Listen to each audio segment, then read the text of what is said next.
Good morning, everyone. So now, today we will be discussing about the Juhi Chawla case. Recently, Juhi Chawla filed a petition against this implementation of 5G technology. ठीक है, so Juhi Chawla is an actress, Bollywood actress and environmentalist, और वो Delhi court में गई थी, ठीक है, ताकि वो रिस्ट्रेन लगा सके अपॉन द यूनियन गवर्नमेंट कि वो 5G टेलीकम्युनिकेशन जो 5G टेक्नोलॉजी है उसके साथ आगे ना बढ़े। उनका ये कहना था that it will be harmful for the environment, human, animal, plant life, इन सबको बहुत हार्म होगा अगर ये 5G टेक्नोलॉजी आ जाती है। अगर हम 5G टेक्नोलॉजी की बात करें कि क्या है ये 5G टेक्नोलॉजी, तो ये एक 5th जनरेशन मोबाइल नेटवर्क है। It is a new global wireless standard, ठीक है, जैसे 1G है, 2G है, 3G है, 4G है, वैसे ये 5G आ रहा है। और इसी के अगेंस्ट जूही चावला ने रिसेंटली पिटिशन फाइल की थी, केस फाइल किया था, कहाँ पे? दिल्ली हाई कोर्ट में, कि ये जो 5G टेक्नोलॉजी अगर आ गई तो ये बहुत हार्मफुल होगी हमारे एनवायरनमेंट के लिए और ह्यूमन बींग्स के लिए। ठीक है, तो ये 5G टेक्नोलॉजी का मतलब है, और ये केस फाइल किया है आपकी जूही चावला ने। इन्होंने पूरा एक पिटीशन फाइल किया, सब कुछ लिखा, precautionary principle of environment law का देखा कि हमें प्रिकॉशंस लेने चाहिए कि कैसे हम अपने एनवायरनमेंट को सेफ रख सकें, ठीक है, कि हम ऐसे कोई भी हजार्डस चीजें अपने एनवायरनमेंट में ना लेके आए जो बहुत हमें अफेक्ट कर रहे हो, जो एनवायरनमेंट को अफेक्ट कर रहे हैं या जो ह्यूमन बींग्स को अफेक्ट कर रहे हैं। लेकिन जब कोर्ट ने पूरा जजमेंट देखा, पूरी पिटीशन पढ़ी, तो उसके अंदर काफी सारे लूपहोल्स थे, काफी सारी गलतियां थी, और जजमेंट में ये कहा गया सबसे पहली बात तो कि ये सिर्फ एक पब्लिसिटी स्टंट है और कुछ नहीं है। पिटिशनर को पता ही नहीं है, उन्होंने सिर्फ उस बेसिस पे केस फाइल कर दिया है जो एडवाइस उन्होंने लीगल एडवाइजर्स ने दी है, उनका खुद का अपना पर्सनल कोई एजेंडा नहीं है। और इसी के साथ साथ उन्होंने इसके ऊपर 20 लाख रुपीस का फाइन भी लगा दिया। किस पे? जूही चावला पे। जो केस उन्होंने फाइल किया था उसमें उन्होंने कहा कि ये केस सिर्फ उन्होंने पब्लिसिटी स्टंट के लिए किया है, इसका कुछ पॉइंट नहीं है, और क्या किया, उनपे 20 लाख रुपीस का फाइन भी लगा दिया।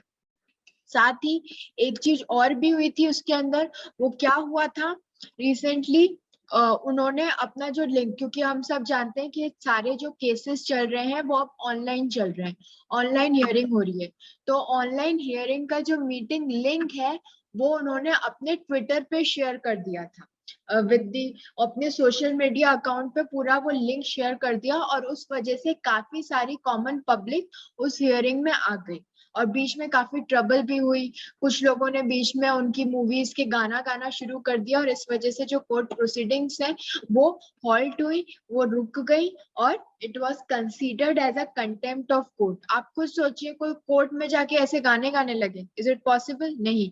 लेकिन just because she shared that link on her social media account, इस तरीके की चीजें भी हुई, और जिस इंसान ने ये सब गाने वाने गाए हैं उसके ऊपर भी केस दर्ज हुआ है। तो ये है इन शॉर्ट आपका जूही चावला का केस। जूही चावला ने पिटीशन फाइल की थी दिल्ली हाई कोर्ट में अगेंस्ट दिस 5G टेक्नोलॉजी जो सेंटर इम्प्लीमेंट करना चाहता है, और उन्होंने अपने पिटीशन में कहा था कि ये जो 5G टेक्नोलॉजी है it is harmful for the environment, for the public, for the human beings, और इसे हमें इम्प्लीमेंट नहीं करना चाहिए। लेकिन दिल्ली हाई कोर्ट ने उसे डिसमिस कर दी और ये कहा कि ये सिर्फ एक पब्लिसिटी स्टंट है, और उनके ऊपर 20 लाख रुपए का फाइन भी इम्पोज किया कि उन्हें वो कोर्ट फीस जो है उन्हें देनी पड़ेगी, कितनी? 20 लाख रुपए।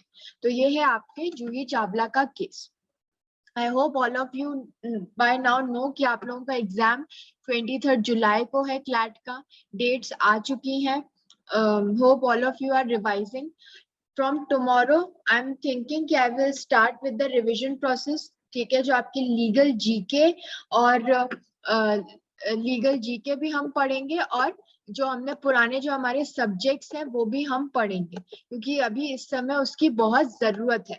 तो कल से एट अ फ्रेश स्टार्ट, आप लोगों के पास अभी 30 डेज है, 30 भी नहीं, अगर हम 20 डेज मान के चलते हैं, क्योंकि बाकी दिन हम लोगों को रिविजन के लिए चाहिए। ठीक है, ये मैं लीगल जीके की बात कर रही हूँ, आपके लीगल एप्टीट्यूड की बात कर रही हूँ। हमें बाकी सारी चीजें भी पढ़नी है और समझनी है। आई होप आप लोगों की इंग्लिश, लॉजिकल रीजनिंग, क्वांट वगैरह सब सही से चल रहा है, एंड करंट अफेयर्स। ठीक है, ऐसा नहीं है कि सिर्फ एक सब्जेक्ट पढ़ो, सारे सब्जेक्ट को साथ में चलना है। You need to make your timetable. ठीक है, कि भाई दोनों सब्जेक्ट्स को एटलीस्ट एक दिन में 2 सब्जेक्ट्स कवर करने हैं। ठीक है, यहाँ पे मैं आप लोगों को हाफ हाफ टाइम डिवाइड करने वाली हूँ। कल से हम वापस से स्टार्ट करेंगे हमारा रिवीजन। ठीक है,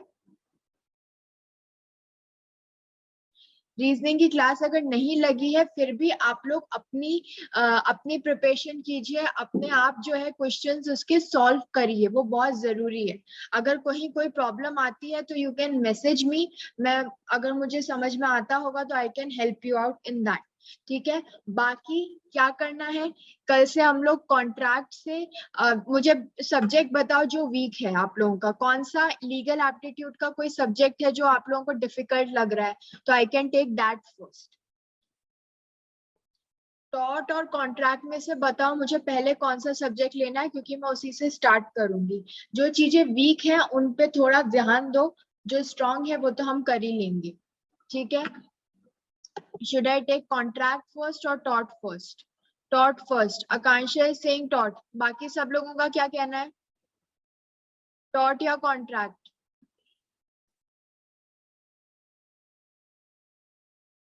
जो लोग नए हैं वो लोग भी जान लीजिए, डेली यहाँ पे अब हम कंटिन्यूस क्लासेस रखने वाले हैं। आप लोगों का 23 जुलाई को एग्जाम है, लास्ट 30 डेज है, इसमें मेहनत कर लीजिए, आप लोगों का हो जाएगा। अभी भी टाइम है, बहुत पढ़ाई की जरूरत है।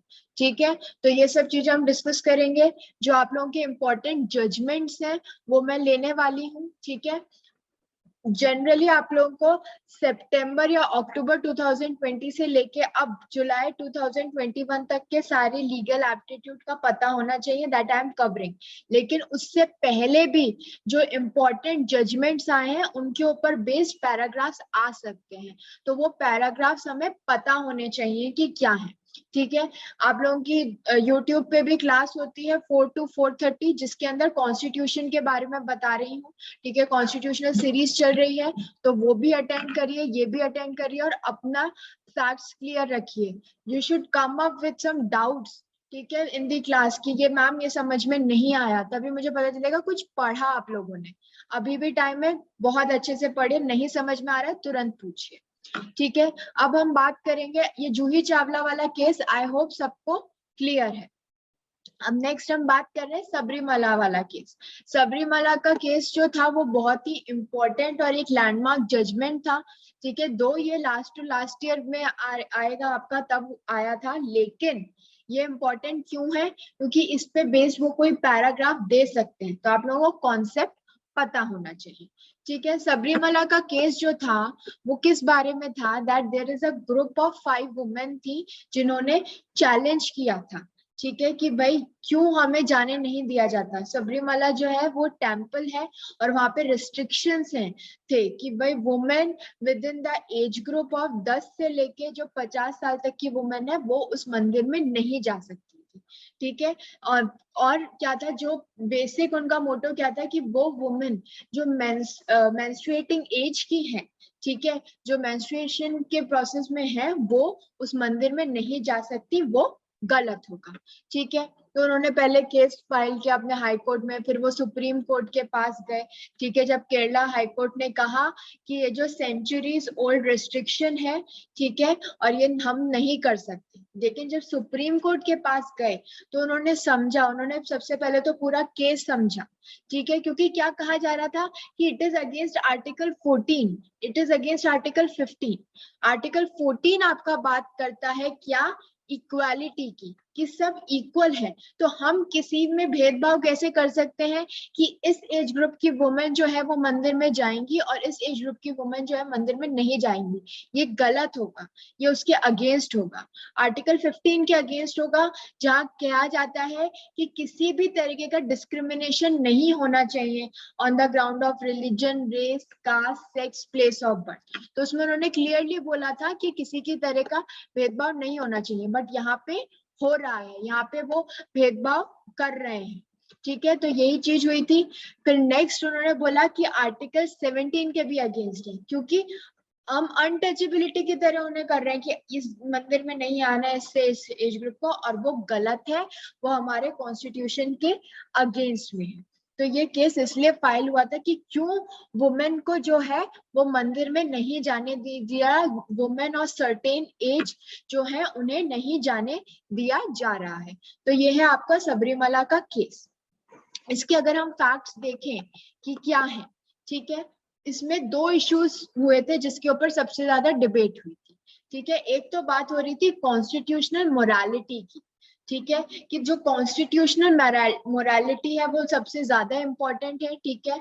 और ये जो बैन लगा रखा है वुमेन पे, वुमेन की एंट्री पे, ये जो हमारा प्रिंसिपल है कॉन्स्टिट्यूशन का, जहां हम बोलते हैं इक्वल है, कोई अनटचेबिलिटी नहीं है, किसी भी तरीके का कोई डिस्क्रिमिनेशन नहीं है, तो ये एक बैरियर है, ये उसके अगेंस्ट है, ठीक है। तो सबसे पहले तो उन्होंने कॉन्स्टिट्यूशनल मोरालिटी देखी, but on the other hand Indian society और जो इंडियन लॉजिक है उन्हें भी समझा, क्योंकि यहाँ पे बहुत सारे कल्चरल और रिलीजियस प्रैक्टिसेस हैं जो जनरेशन पास हो रहे हैं।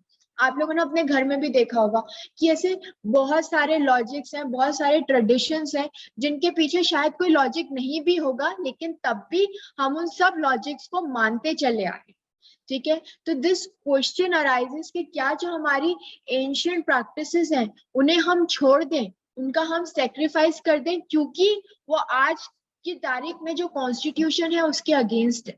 तो यही डिबेट थी कि हमें कॉन्स्टिट्यूशन को आगे रखना है या फिर हमें हमारे हमें हमारी जो एंशियंट प्रैक्टिसेस है उन्हें आगे रखना है, और इसी की पूरी डिबेट थी इस केस के अंदर।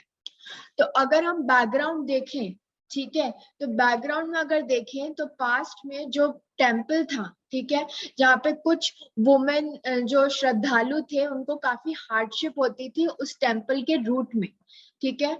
और क्या था जनरली कि वुमेन जो 50 से ऊपर की थी वो इस टेम्पल को विजिट करती थी for the first feeding ceremony of their children, ठीक है, कि पहली बार बच्चे का, जैसे जिसे हम अन्नप्राशन भी कहते हैं, ठीक है, कि बच्चे को खिलाना है पहले चीज, तो वो 50 साल की वुमेन एक छोटे बच्चे को ले जा सकती थी। तो यहाँ पे क्या हुआ, 50 प्लस वुमेन और 10 साल से कम का बच्चा ही जा सकता था। Now this particular temple जो था that was visited by poor as well as rich, ठीक है। कुछ क्लियर नहीं दिख रहा है? Okay wait a second,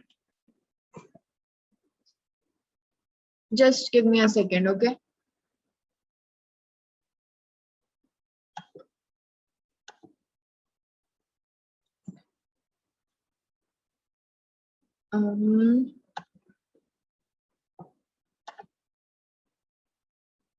Just 1 second, I am just transferring it to the other slide, okay.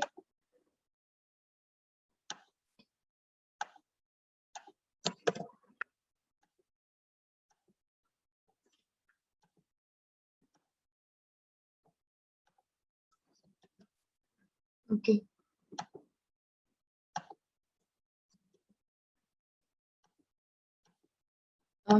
हो गया, ठीक है, ओके।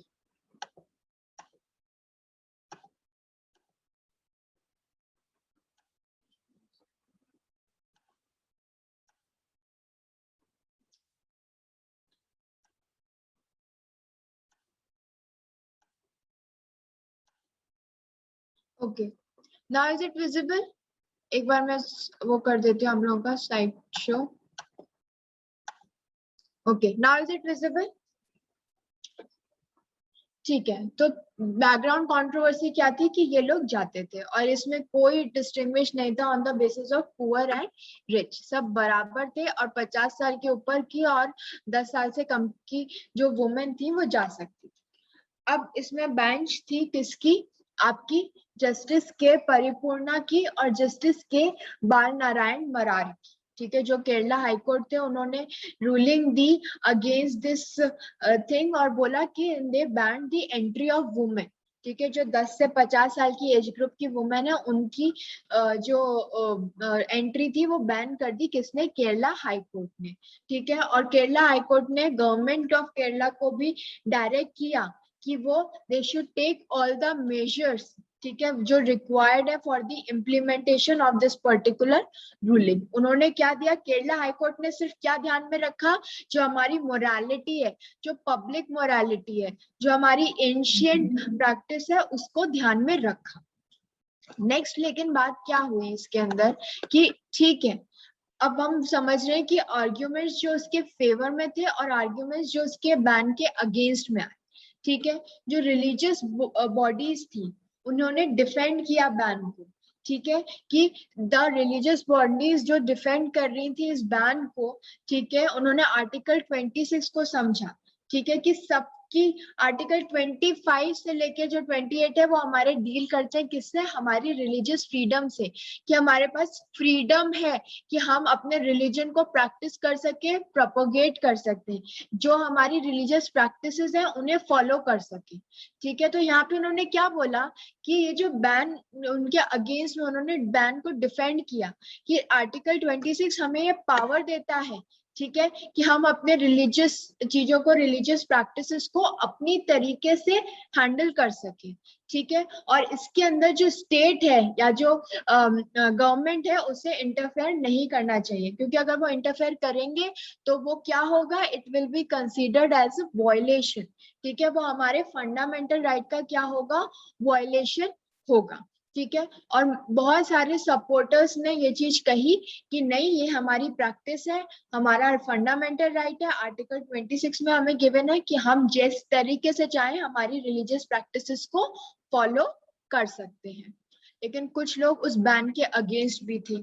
ठीक है, वुमेन राइट्स एक्टिविस्ट जो फाइट कर रही थी अगेंस्ट दिस पर्टिकुलर बैन, उन्होंने क्या बोला कि ये जो 10 से 50 साल की वुमेन को जो ये अलाउ नहीं कर रहे हैं, ये बहुत डिस्क्रिमिनेटरी है।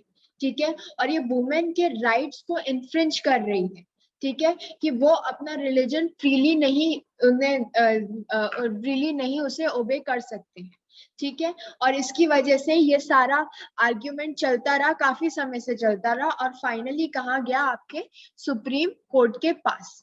ठीक है, सुप्रीम कोर्ट के कि भाई ये जो दे गेव दी आर्ग्यूमेंट कि सबरीमाला के जो विजिटर्स हैं उन्हें 41 डे का पीनेंस, ठीक है, वो करना पड़ता है, कुछ रिचुअल्स होते हैं वो करने पड़ते हैं।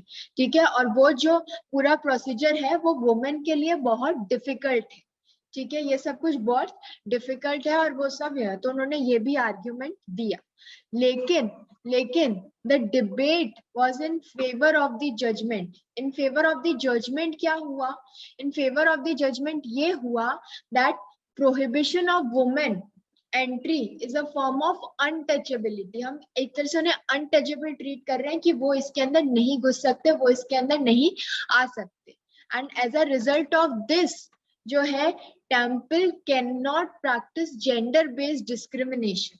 ठीक है, कि आर्टिकल 14 और 15 क्लियरली बताता है कि सब इक्वल है, जेंडर बेस्ड डिस्क्रिमिनेशन हम नहीं कर सकते, और यही कहा गया सुप्रीम कोर्ट ने कि हम अलाउ, इसको बैन जो है वो हटाया गया, तो ये गलत था। ठीक है, now next is the judgement and gender equality को अगर हम देखें।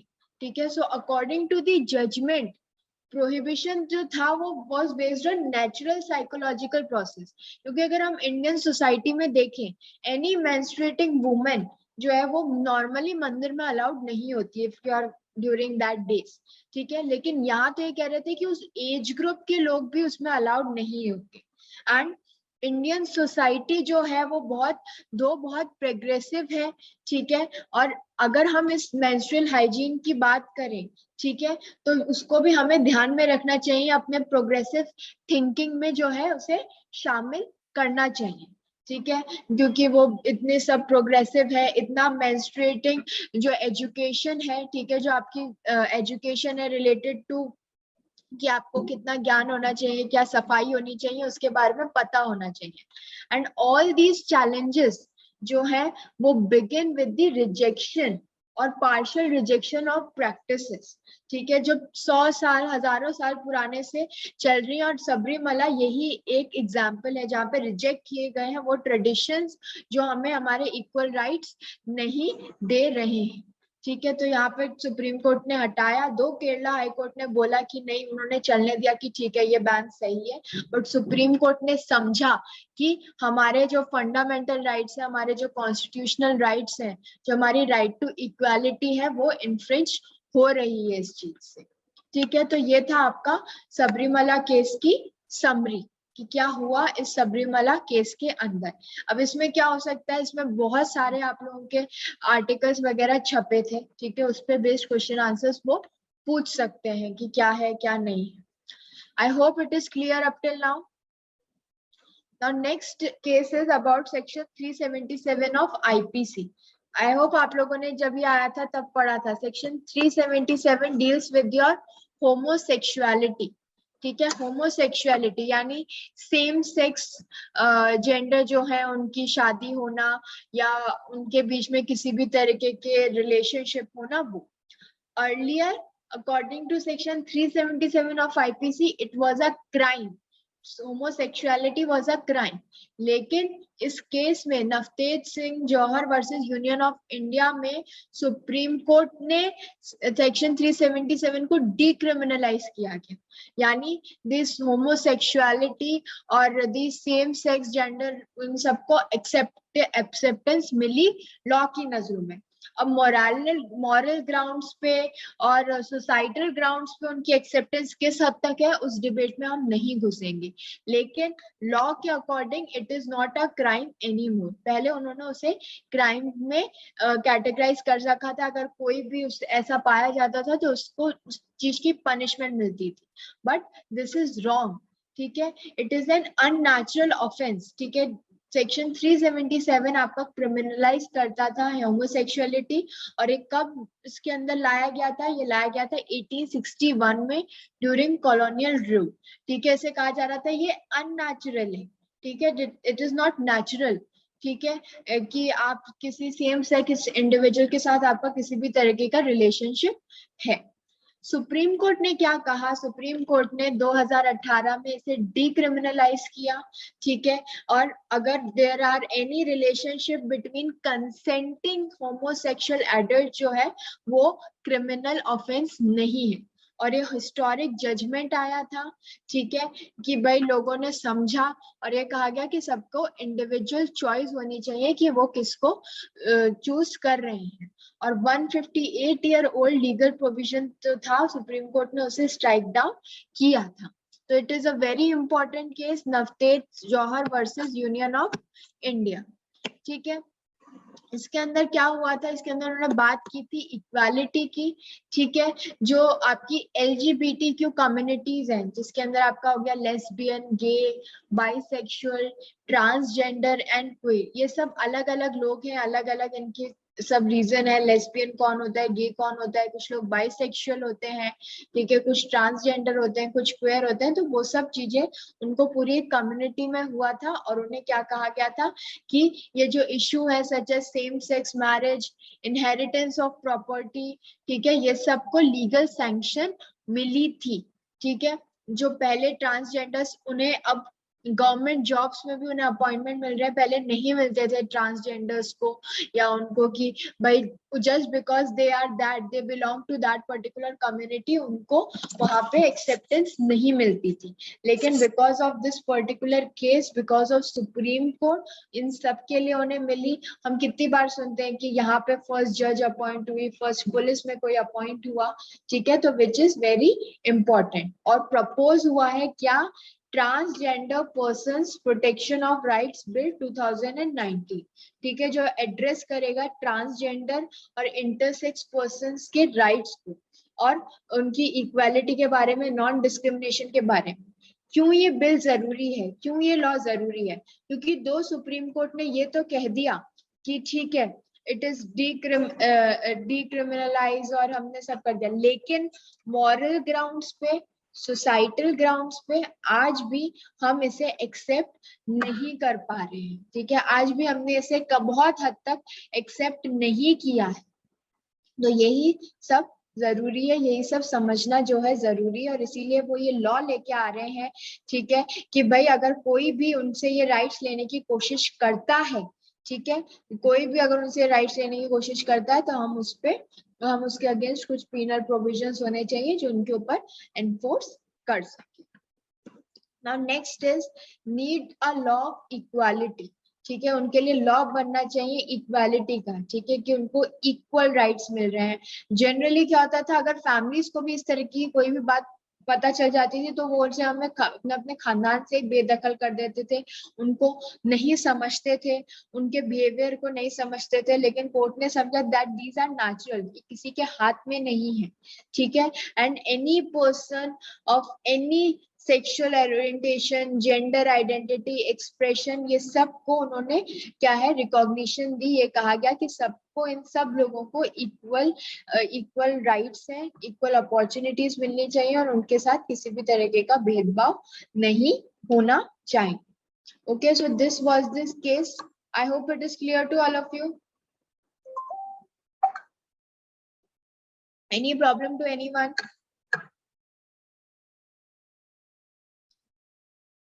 Okay.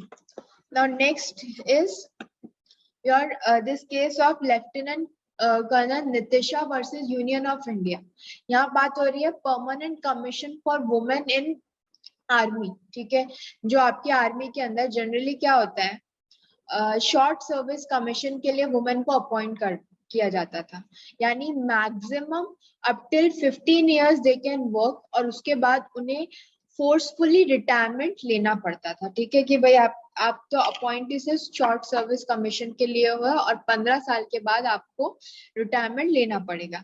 लेकिन अब ये परमानेंट सर्विस कमीशन की वजह से क्या होगा, they won't be forced to take retirement, or they won't be forced to see for other opportunities in life after 15 years, ठीक है। So supreme court delivered this ruling जहाँ पे ये कहा गया कि women is allowed to serve permanent commission officers, ठीक है, और उन्होंने 10 combat support arms and services of the Indian army के लिए बोला, ठीक है, कि उनको अलाउड है। So the associated selection board जो है it will be scheduled as soon as all affected short service commission women officers exercise their option and complete requisite documentation, ठीक है। अब क्या होगा, डॉक्यूमेंटेशन होगा, उन्हें परमानेंट सर्विसेज का वो होगा कि अब वो कर सकते हैं, ठीक है, और ऑर्डर ग्रांट हुआ है, ठीक है, for the permission of permanent commission, ठीक है, जो शॉर्ट सर्विस कमीशन पे जिन्हें रखा गया था, क्योंकि जब सिलेक्शन हो रहा था तो उनका पूरा डॉक्यूमेंटेशन हुआ था, उनका अपॉइंटमेंट ही शॉर्ट सर्विस कमीशन के लिए हुआ था, लेकिन अब उन्हें ग्रांट हो रही है क्या, परमानेंट कमीशन। अब अगर हम इसका बैकग्राउंड, ये दिख रहा है सबको, इज इट विजिबल और should I change this?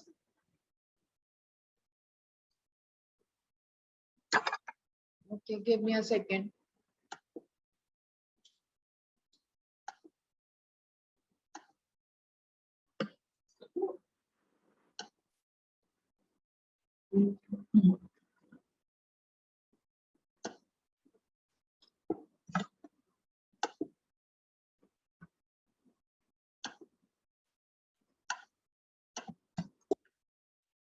Okay, done.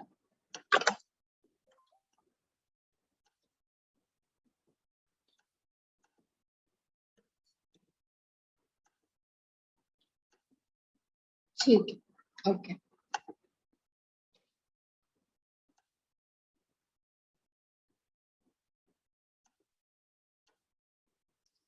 अब दिख रहा है?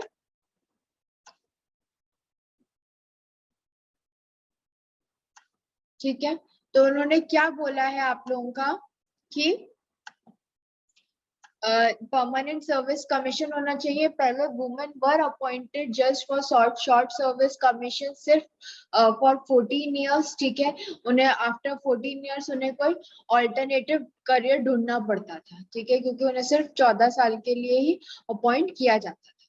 लेकिन अब परमानेंट सर्विस कमीशन हो गया तो वो अपने रिटायरमेंट तक आराम से काम कर सकती हैं, ठीक है.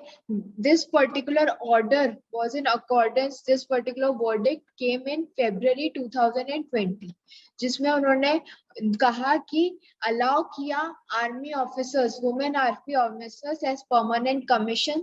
ठीक है. और कहा गया कि उन्हें हर कमांड की जो पोस्टिंग्स है, हर सर्विसेज में उनको पोस्टिंग मिलनी चाहिए. ठीक है. दो कोर्ट ने गवर्नमेंट के एक्सक्यूजेस देखे, सुने. ठीक है. जो स्टीरियोटिपिकल माइंडसेट है कि वुमेन नहीं जा पाएंगी, दे आर वीक, उनकी उनकी जो बॉडीली चेंजेस हैं, they don't allow it and everything. दो सुप्रीम कोर्ट ने कहा, लेकिन सुप्रीम कोर्ट ने ये सब कंसीडर किया, but they gave their judgement according to the constitution, according to the rights, according to the fundamental rights. ठीक है. और अब उनके पास राइट होगा कि वो अपनी पूरी रिटायरमेंट तक जो है वो सर्विस कर सके. Plus it will also place women officers on equal fitting with man. ठीक है. फॉर प्रमोशन, क्योंकि पहले उन्हें सिर्फ शॉर्ट सर्विस कमीशन के लिए उनका प्रमोशन का ग्रेड जो था वो इक्विवेलेंट नहीं था as per the other officers. ठीक है. उनके इक्विवेलेंट वो नहीं था. Plus it will also provide in service career courses. ठीक है. जैसे नेशनल डिफेंस कॉलेज है, उसमें वुमेन अपॉइंट हो सकती हैं. कॉलेज ऑफ डिफेंस मैनेजमेंट है, आर्मी वॉर कॉलेज है. ठीक है. तो इन सब चीजों में वो अपॉइंट हो सकती हैं, वो काम कर सकती हैं. तो यही आया था इस पर्टिकुलर केस के अंदर, जो आपको मेजर पॉइंट्स हैं जो आप लोगों को याद रखने हैं. ठीक है. कि क्या था, पहले शॉर्ट सर्विस कमीशन था, सिर्फ 14 साल तक की वो कर सकती थी, वो बढ़ा के परमानेंट कमीशन मिल गया है. अब वो रिटायरमेंट एज तक आराम से काम कर सकती हैं. ठीक है. और इन सर्विस करियर कोर्सेज भी प्रोवाइड हो रहे हैं इन कॉलेजेस में, जो आपके नेशनल डिफेंस कॉलेज है या कॉलेज ऑफ डिफेंस मैनेजमेंट है या आर्मी वॉर कॉलेज है, उसके लिए भी उन्होंने in service career opportunities provide कर रहे हैं. So this happened in this case of Lieutenant Colonel Nistisha versus Union of India. इस particular case में वो इस चीज के साथ आई थी. ठीक है. So this is that. Then next is next is your concerns क्या थी. ठीक है. कंसर्न, सुप्रीम कोर्ट ने जिन कंसर्न से डील किया कि क्या क्या कंसर्न है. सबसे पहले उन्होंने बात की साइकोलॉजिकल लिमिटेशन ऑफ वुमेन. ठीक है. कि बैटलफील्ड जो हो रहा है वो सिनेरियो हो रहे हैं, बैटलफील्ड सिनेरियो है वो चेंज हो रहे हैं. ठीक है. अब troops are not yet mentally suited. ठीक है. कि ट्रूप्स को आदत नहीं है वुमेन ऑफिसर्स से कमांड लेने की. कमांड दिया जाता है ना, आर्मी में आप जाओगे तो वो उस तरीके से ट्रेन करते हैं कि आपको अपना दिमाग नहीं लगाना है उस समय. जो ऑफिसर कह रहा है you have to follow it, you have to obey it. ठीक है. अगर कहीं वॉर में जाके दूसरा बंदा वो करना पड़ेगा, नहीं नहीं ऐसा नहीं ऐसा करेंगे, तो वॉर ही नहीं हो पाएगा, वो आपस में झगड़ने लगेंगे. सो दे आर साइकोलॉजिकली उन्हें ऐसे सेट किया जा सकता है कि आपको आपके ऑफिसर से कमांड लेना है, but they are not acceptable. ठीक है. लेकिन मेंटली वो अभी भी वुमेन ऑफिसर्स से कमांड लेने की उनकी माइंडसेट अभी नहीं आया है. Then next we are talking about the physical capacity of women officers. ठीक है. कि इंडियन आर्मी में जो है उनकी फिजिकल कैपेसिटी कितनी है, वो कितनी फिट है. ठीक है. Then pregnancy, children education, husband career aspects, वो सब चीजें भी कंसर्न है.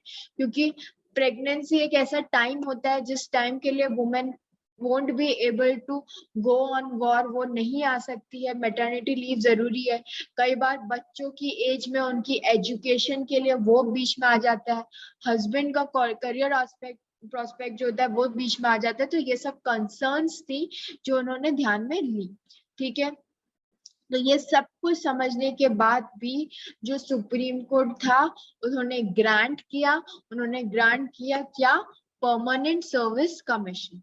तो आज के जो हमारे तीनों केसेस जो हमने समझे, आई होप वो क्लियर है. ठीक है. आप लोगों का सबरीमाला का केस, जूही चावला का केस. ठीक है. और क्या आपका ये सेक्शन 377 और आईपीसी वाला केस, और ये परमानेंट कमीशन का केस. ठीक है. ये क्लियर है. नेक्स्ट क्लास में हम आधे टाइम में करने वाले हैं. ठीक है. आप लोगों का जो कल से मैं टॉट का रिवीजन चालू करूंगी, उस पे बेस्ड जो क्वेश्चंस हैं वो करेंगे.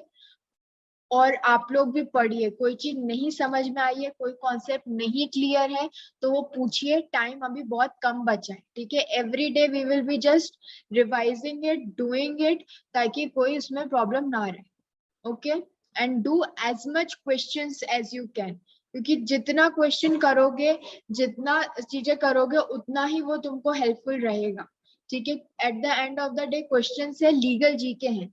लास्ट टाइम लास्ट ईयर में देर वर 38 क्वेश्चंस, ठीक है, जो आपके लीगल एप्टीट्यूड से थे, और ऐसे ही 15-20 क्वेश्चन जो थे वो लीगल जीके से थे। अब ये चीज ध्यान में रखो, लीगल जीके के लिए क्या क्या चीजें ध्यान रखनी है। अभी तक जितना मैंने पढ़ाया है उससे समझ में आ गया होगा। कोई भी बिल है, कोई भी अमेंडमेंट है, या कोई लैंडमार्क जजमेंट है, वो सब आपका आएगा लीगल जीके के अंदर। करंट अफेयर्स में भी डाल सकते हो, क्योंकि वही करंट अफेयर्स का भी पार्ट बनते हैं। तो ये सब चीजें जरूरी है। कई बार जो पुराने लैंडमार्क जजमेंट्स है वो I will be including, I will be taking all of them, ठीक है।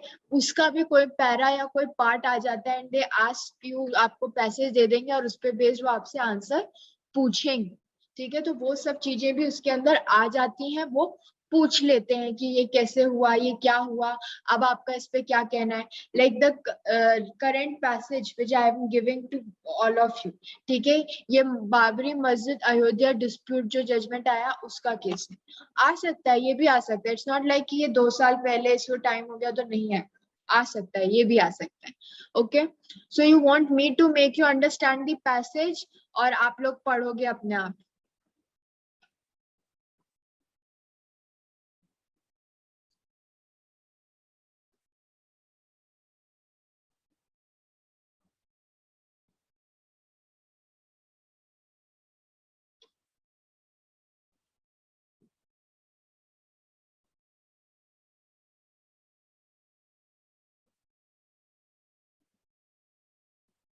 Please go through it once, नहीं समझ में आता है तो message me, then I will explain you this. वैसे ऐसा कुछ होना चाहिए नहीं चाहिए जो समझ में ना आए। This dispute was very common and clear to all of you कि क्या हुआ था।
Yes, Vivek,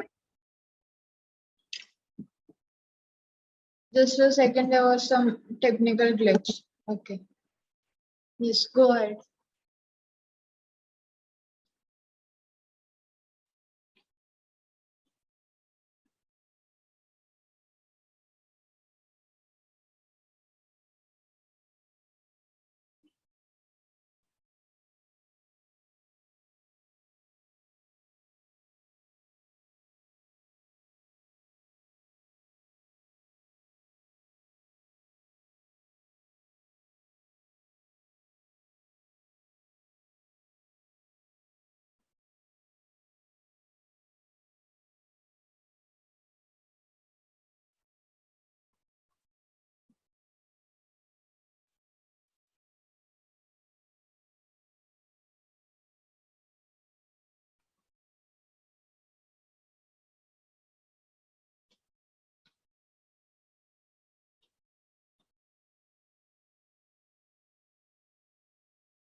ओके, ठीक है। अब यहाँ पे बात हो रही है बाबरी मस्जिद के डिस्प्यूट की, ठीक है। अगर हम देखें बाबरी मस्जिद का जो अयोध्या डिस्प्यूट का जजमेंट है, ठीक है, जो सुप्रीम कोर्ट ने दिया था, ठीक है, that the outcome is not Holi in line with the evidentiary conclusions the court itself reaches, ठीक है। जो आउटकम है, जो जजमेंट है, ठीक है, वो पूरा उस नतीजे पे नहीं है, उस लाइन पे नहीं है विद द एविडेंशियरी कंक्लूजंस, ठीक है। जो कोर्ट जिस नतीजे पे पहुंचा है वो सिर्फ एविडेंशियरी कंक्लूजंस के बेस पे नहीं है, ठीक है। उन्होंने आर्कियोलॉजिकल एविडेंस को, ठीक है, has procured only because excavation was made possible, ठीक है, उसको भी ध्यान में रखा, जो डिमोलिशन हुआ था उसे भी देखा, ठीक है, and as such not available to the parties at the time of institution of the suits, कि भाई जो आर्कियोलॉजिकल एविडेंस है, जो डिमोलिशन हुआ, वो सबको उन्होंने देखा, समझा, थोड़ा समझा, देखा, और कुछ कुछ एविडेंशियरी कंक्लूजन्स उन्होंने लिए जितने वो ले सकते थे। पूरा उन्होंने अपना जो जजमेंट है वो उसके ऊपर बेस नहीं किया, एंड ये देखा कि that there was the existence of 12th century Hindu religious structures, ठीक है। उन्होंने कहा कि हाँ भाई, इसमें 12th सेंचुरी के जो हिंदू रिलीजियस स्ट्रक्चर्स थे वो मौजूद थे, ठीक है। लेकिन ये जो है वो ये प्रूव नहीं करता दैट कोई भी डिमोलिशन है, ठीक है, दैट एनी डेमोलिशन और explain that what happened in the intervening centuries, कि डिमोलिशन हुआ था हम सबको पता है, लेकिन उससे पहले क्या था, मस्जिद थी कि मंदिर था, पहले मस्जिद थी या पहले मंदिर था, क्या चीज डिमोलिश हुई और फिर वो क्या बनी, ये हमें नहीं मालूम, ठीक है। उन्होंने एक्नॉलेज किया, कोर्ट ने एक्नॉलेज किया, समझा कि नमाज पढ़ी जाती थी इन द मॉस्क, ठीक है, कब से कब तक, बिटवीन 1857 एंड 1949 के बीच में जो था वो नमाज पढ़ी जाती थी, ठीक है। और डिक्लेयर भी किया था कि जो मुस्लिम थे दे डिड नॉट अबंडन, ठीक है, उन्होंने उनको अबंडन नहीं थे, वो आते थे और अपनी नमाज पढ़ते थे। Now the entire disputed area, ठीक है, जो अंदर का एरिया है, जो बाहर का एरिया है, ठीक है, was awarded to one side, ठीक है, contrary to its own conclusion, ठीक है, कि अगर हमने डिसीजन देखा तो उसमें सिर्फ हिंदुओं का माना गया कि पूरा मंदिर हिंदू का है और मुस्लिम्स को बाहर की कोई प्रॉपर्टी मिली है, और ये चीज नहीं देखी गई कि ये डिमोलिशन से पहले मुस्लिम्स भी वहां जाके नमाज पढ़ते थे, ठीक है। ये चीज को ध्यान में नहीं रखा that Muslims had a right, ठीक है, a contested one in the inner court, ठीक है। और उन्होंने क्या बोला कि हिंदूज के पास जो है they had this right over the entire outer courtyard to the exclusion of Muslims, कि हिंदूज के पास ही जो है पूरा राइट है, ठीक है। और उन्होंने डिसाइड नहीं किया that they had the exclusive title, ठीक है। और ये उन्होंने क्या बोला, और बल्कि रिजेक्ट कर दिया मुस्लिम्स का, कि भाई उनका कोई टाइटल नहीं, और उनको बाहर, ये कहा गया जजमेंट में आया भी है कि बाहर का कोई जो एरिया है वो दिया जाएगा, ठीक है।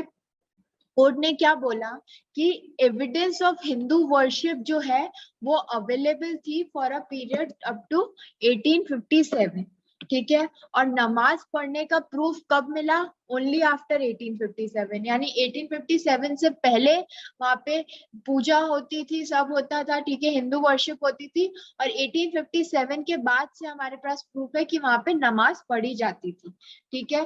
कि भाई उससे पहले कि without taking into consideration about that right जो पूरा हुआ था, दैट टुक प्लेस, ठीक है, जिसने ब्रिटिश एडमिनिस्ट्रेशन जो था उनको किया था to divide the mosque from the Hindu shrine in the outer court, ठीक है। अब ये जो केस है, इतने सारे इसमें कंफ्यूजन्स है, एविडेंशियरी ढंग से मिली हुई नहीं है, तो ये जो केस है वो डिसाइड हुआ है सिर्फ on the basis of balance of probabilities, ठीक है, जो हिंदू ने प्रूफ बेटर की है एज कंपेयर टू मुस्लिम्स, ठीक है। और ये भी माना गया है that it is true about preponderance of probabilities, ठीक है, that is the standard of proof in civil law, ठीक है। प्रीपोंडरेंस ऑफ प्रोबेबिलिटीज देखी गई है कि ऐसा तब हुआ था, तब पहले नमाज थी कि पहले पूजा हुई थी, किसने डिमोलिश किया, क्या था, ठीक है। इनर कोर्टयार्ड, आउटर कोर्टयार्ड, कहाँ हिंदू वर्शिप होती थी, कहाँ आउटर वर्शिप होती थी, वो सब कुछ समझा गया।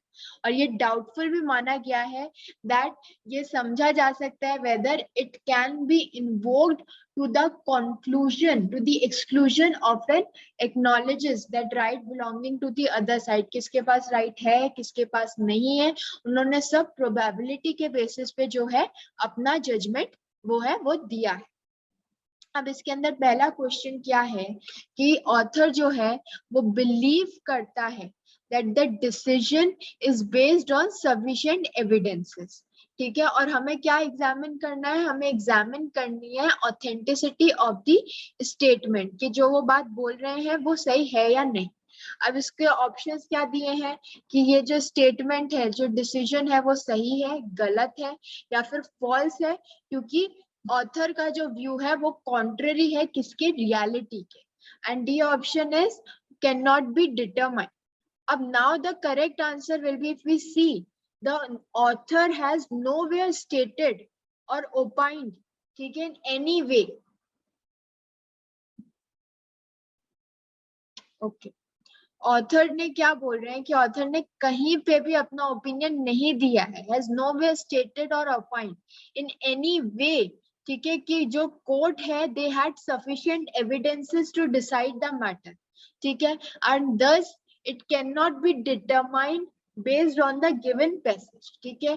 कि भाई ऑथर ने जो बोला, क्वेश्चन वो क्या पूछ रहे हैं, क्वेश्चन वो पूछ रहे हैं कि ऑथर बिलीव करता है that the decision is based on sufficient evidences, ठीक है, examine the authenticity of the statement। हमने ऊपर अभी पूरा पढ़ा, कहीं पे भी गिवन है, कहीं पे भी ऑथर ने नहीं बोला है, ठीक है, कि सफिशिएंट एविडेंसेस या कुछ भी, वो सिर्फ अपनी बात जो है वो स्टेट कर रहा है। So the correct answer will be D, that it can not be determined. Okay, आई बात समझ में, that it can not be determined. हमने पूरा पढ़ा, इसमें कहीं पे भी नहीं लिखा है, ठीक है, सिर्फ ये बोल रहे हैं कि इतना करा इस बेसिस पे क्या, लेकिन कहीं पे भी उन्होंने पूरे ढंग से नहीं बोला कि इस पे बेस किया, इस पे बेस किया, नहीं, सिर्फ प्रोबेबिलिटी बात कर रहे हैं, कहीं पे भी ढंग से नहीं बता रहा। Next question is that which of the following can be an inference based on the writing of author, ठीक है, हम क्या infer कर सकते हैं, ठीक है, from this particular writing। तो पहला ऑप्शन तो क्या दिया है उन्होंने कि द डिस्प्यूट जो है हैज बीन डिसाइडेड फुल्ली, पूरा डिस्प्यूट ढंग से डिसाइड हो गया है। नेक्स्ट क्वेश्चन क्या है, नेक्स्ट ऑप्शन क्या है कि the major part of the dispute has been decided with certainty, कि जो मेजर पार्ट है डिस्प्यूट का वो डिसाइड हुआ है किसके साथ, कुछ सर्टेनिटी के साथ। सी ऑप्शन है that the dispute has not been decided wholly, पूरी तरह से डिस्प्यूट अभी भी डिसाइड नहीं हो पाया, उन्होंने कुछ पार्ट के बारे में डिसीजन दिया है कि ये इसको मिलना चाहिए, उसको मिलना चाहिए। And the last option is that the dispute has been decided completely with the exclusion and disappointment of a particular class of persons। ये तो बिल्कुल ही नेक्स्ट लेवल पे चल रहे हैं कि जो डिस्प्यूट है वो completely डिसाइड हो गया है और इसके अंदर किसी भी पर्टिकुलर क्लास ऑफ पर्सन को कोई एक्सक्लूड नहीं किया है, ना ही डिसअपॉइंट किया है। अब अगर हम देखें,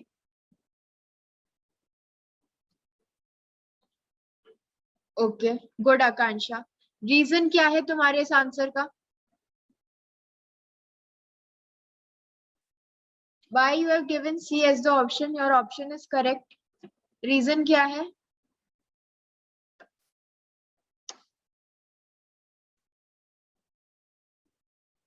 Vivek not giving answers today,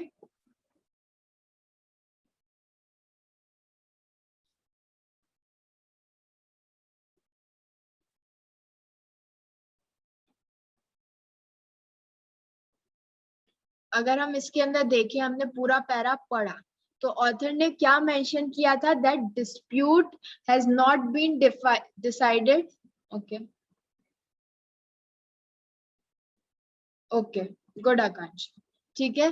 तो क्या है, the author has mention that the dispute has been decided wholly in line with the evidentiary conclusions, ठीक है, पूरे evidentiary conclusions के उस पे नहीं है, ठीक है, और this means the author believes that the court, ठीक है, author ने believe किया है that the court has omitted to decide, ठीक है, वो नहीं डिसाइड कर पाए पूरा केस, the entire dispute, ठीक है, और has decided the dispute partially and not considered the evidence in totality. तो पूरा confusion है, उनके पास पूरा evidence नहीं था, यही author कह रहा है, ठीक है, and जो भी हुआ, author is sure about the fact that dispute is not totally decided, क्योंकि वो exclusively अपनी opening line में बोल रहा है इस बारे, ठीक है, और इसलिए ऑप्शन सी जो है वो आपका करेक्ट है. Next question is that which according to author is acknowledged by the court while delivering the judgment. ठीक है, कि क्या बोल रहे हैं इसके अंदर, अगर हम देखें, ठीक है, इसमें बोल रहे हैं कि क्या नमाज was not offered at the mosque between 1857 to 1949. Second में वो बोल रहे हैं जो हिंदूज हैं they had the exclusive title to the disputed site, ठीक है. सी ऑप्शन में वो बोल रहे हैं कि हिंदूज के पास पोजेसरी राइट था to the area in question, ठीक है, जो एरिया क्वेश्चन में था उसके लिए वो कह रहे हैं कि हिंदूज के पास था, पोजेसरी राइट था. And D option is that both A and B are correct. Now if you want to give the answer you can give, otherwise I will explain.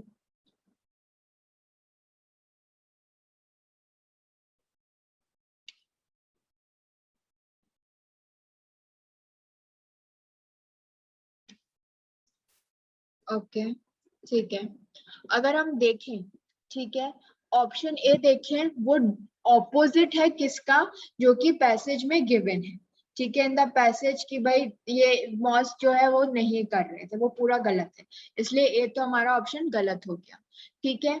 अगर हम अपना पैसेज में देखें तो उसमें क्या गिवन है, that the court did not decide कि whether Hindus had an exclusive title to the property or not, ठीक है, ये इसके अंदर कोर्ट ने जो है वो डिसाइड नहीं किया है, ठीक है, तो इसलिए बी भी गलत हो गया.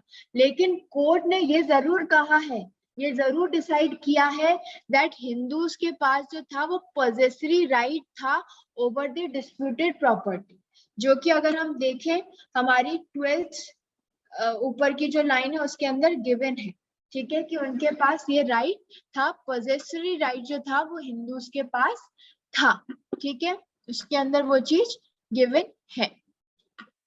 तो the correct answer will be your option C, okay, that they had the possessory right, ठीक है, उन्होंने उसमें दिया है that Hindus had possessory right over the entire outer courtyard, इसमें क्लियरली गिवन है वो बात, ठीक है. तो हमें जो पैसेज है वो बहुत ढंग से बहुत ध्यान से पढ़ना है, सब कुछ पैसेज में ही गिवन है, ठीक है, पैसेज के बाहर से कुछ नहीं है, ठीक है. So the correct answer will be C, कि हिंदूज के पास पोजेसरी राइट थे जिस एरिया के क्वेश्चन के बारे में वो बात कर रहे थे. Now next question is that which of the following is the reason that why Muslim claim for title to the property, ठीक है, कि क्यों मुस्लिम का जो क्लेम था for the title of the property वो रिजेक्ट हो गया था बाय कोर्ट, ठीक है, अकॉर्डिंग टू द पैसेज जो हमें पैसेज में गिवन, ठीक है. अब अगर हम देखेंगे ऑप्शंस, तो ए ऑप्शन में वो क्या बोल रहे हैं कि there was no possessory title that Muslims could prove, कि Muslims प्रूफ ही नहीं कर पाए थे कि कोई possessory right उनके पास था भी. नेक्स्ट ऑप्शन में वो क्या बोल रहे हैं कि मुस्लिम के पास कोई title, they had no title to the property at all, ठीक है, और उनका जो फेथ था वो डिस्प्यूटेड था, ठीक है. सी ऑप्शन क्या बोल रहे हैं, दैट एक्सक्लूसिवनेस राइट, ठीक है, एक्सक्लूसिव राइट होना चाहिए on the part of the Muslims remain unproven, कि वो प्रूव नहीं कर पाए कि मुस्लिम्स के पास जो था वो अनप्रूवन राइट था.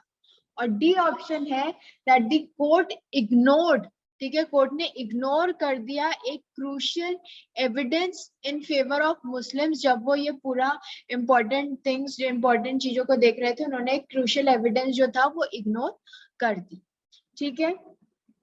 अब अगर हम ऊपर हमारा पैराग्राफ देखें, ठीक है, उसमें क्लियरली मेंशन है कि कोर्ट ने जो केस डिसाइड किया था, court decided the case against the Muslim on the grounds कि वो फेल हो गए थे ये प्रूव करने में कि दे had the exclusive right on their part. उन्होंने ये तो कहा कि उस कोर्टयार्ड में, उस एरिया में वो नमाज पढ़ने जाते थे, लेकिन ये प्रूव नहीं कर पाए थे कि उनके पास उस चीज का एक्सक्लूसिव राइट। तो इसके लिए the correct option will be option C, that the exclusive right on the part of Muslims remain unproven. ठीक है, नेक्स्ट क्वेश्चन क्या है, that what has been the primary ground, ठीक है, जिसके बेस पे डिसीजन हुआ है, decision is given by the court. ठीक है, इसके अंदर किस बेस पे उन्होंने किया है। अब इसके ऑप्शंस क्या है आपके, that Hindus proved the exclusive title to the property, कि Hindus they were able to prove।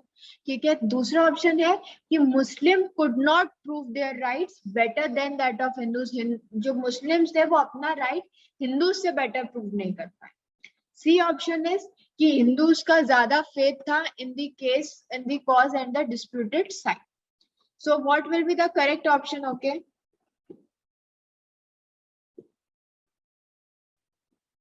C. Why C, आकांक्षा?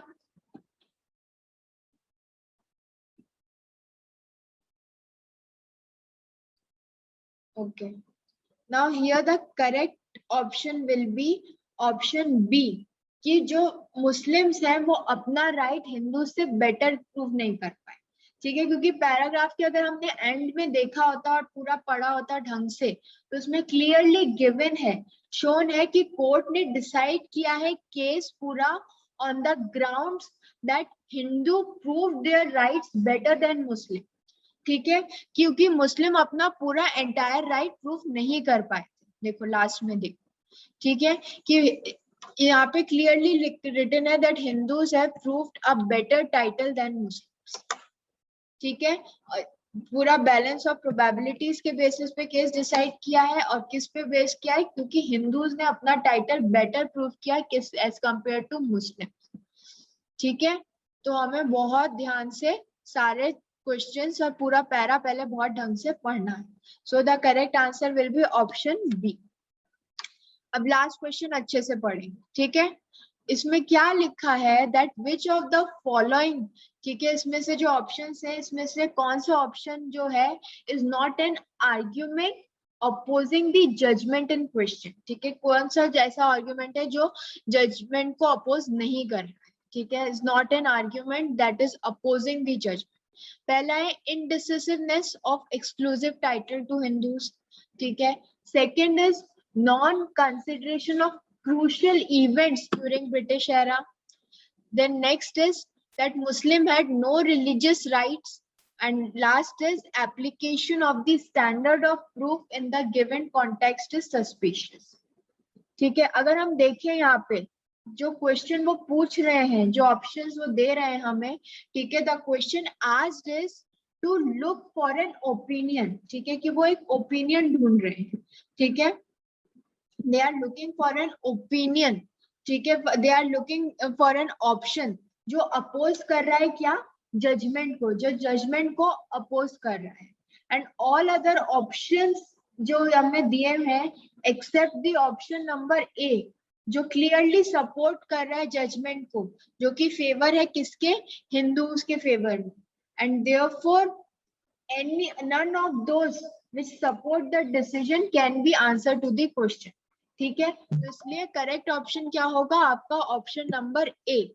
ठीक है, क्योंकि जो ऑप्शन ए है वो क्लियरली सपोर्ट कर रहा है जजमेंट को which is in favour of Hindus. ठीक है, क्योंकि क्वेश्चन क्या है कि कौन सा ऐसा आर्ग्यूमेंट है which is not an argument जो अपोज कर रहा है हमारे जजमेंट। ठीक है, इज इट क्लियर? पूरा ये पैरा समझ में आया?